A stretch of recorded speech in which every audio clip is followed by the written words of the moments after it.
Hey everybody, Ms. Dietrich. We're looking at question number 1. It says, a fish tank is a right rectangular prism that is 10.5 inches long, 10 inches wide, and 12 1/3 inches tall.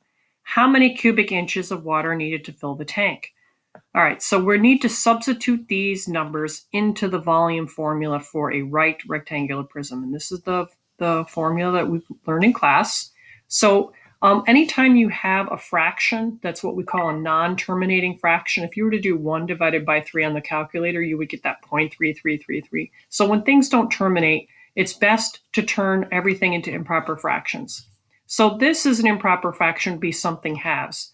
To get the something, multiply the 2 times 10, which would be 20, and then add in the 1, which makes the length equal to 21 halves. All right, 10 is easy enough to turn into an improper fraction. We just stick a 1 underneath it. And this is an improper fraction. We would multiply 3 times 12, which would be 36, plus the 1 more would be 37 thirds.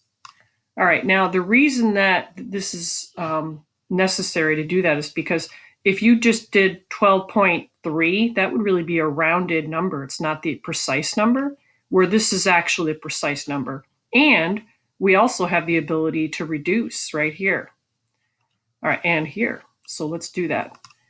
We can divide. Let's start with this. Both of these have that common factor of 2. So let's simplify. Divide this by 2 and get 1. Divide this by 2 and get 5. And then going this way, both of these share a common factor of 3. So if we divide this by 3, we'll get 1. And if we divide this by 3, we'll get 7. All right, so you can see on the bottom that everything is a 1, which means that just multiplying the numerators will give us the answer.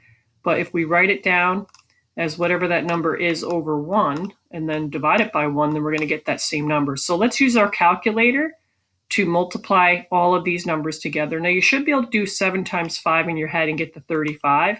And then once you have that 35 in your head, then we would do the 35 times this number, which would be 37, and we end up getting this. All right, so the only thing left to do is to divide that by 1, which would give you the same answer. All right, good luck finishing that up.